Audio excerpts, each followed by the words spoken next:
Connaissez-vous un endroit en Europe où l'on soigne, où l'on fête, où l'on chouchoute des serpents? C'est à Cocullo dans les Abruzzes, à une centaine de kilomètres de Rome, et ça se déroule tous les ans début mai, le jour de la fête du saint local, San Domenico Abbato. Tout commence à la mi-mars, quand les habitants du village partent à la recherche des reptiles et les garderont chez eux bien au chaud, comme des animaux de compagnie. Il va sans dire que cette variété locale n'est pas venimeuse.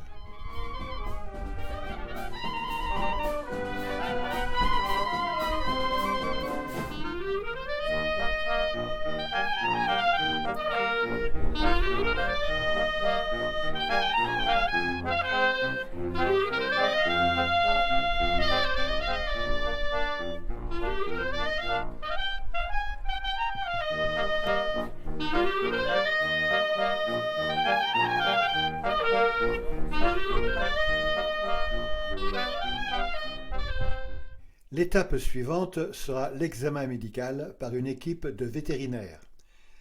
Après une attente plus ou moins longue dans la salle municipale, tous ceux qui ont ramassé ces charmantes bestioles viendront les faire examiner.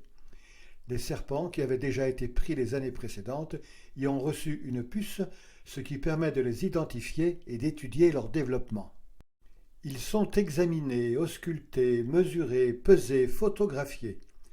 On effectue des prélèvements, on les soigne si besoin, et toutes ces données sont soigneusement portées sur un registre de santé, ce qui, d'une année sur l'autre, va permettre d'en savoir plus sur leur comportement et leur développement.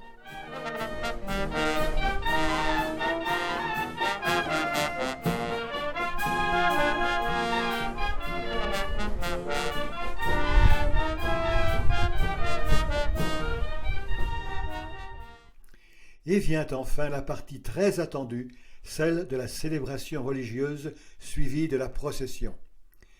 Bien avant 10 heures, les fidèles emplissent la petite église et vénèrent la statue de San Domenico.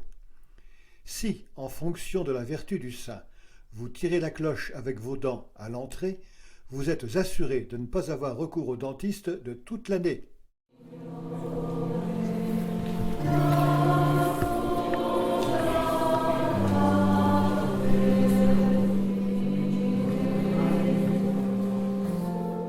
Fin de la messe. La statue est sortie, et sitôt la porte franchie, les serparis la couvrent de serpents. Commence alors la lente procession dans les ruelles du village, suivie par des milliers de personnes.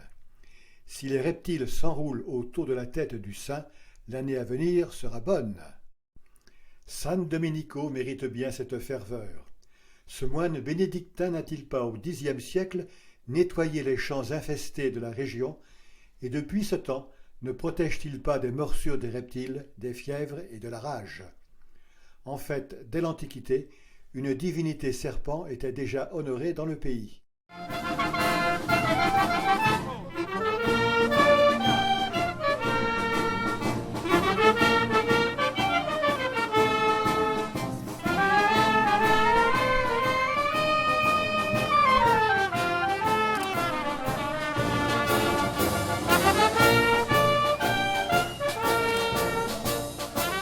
Et voici le cortège de retour devant l'église, où la statue va retrouver sa place après avoir été débarrassée de ses serpents. Jamais aucun de ceux-ci ne doit entrer dans le lieu saint.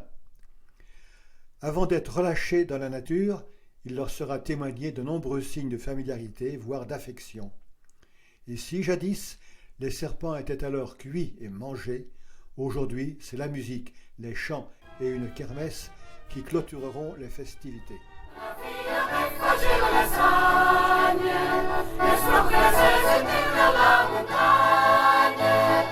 La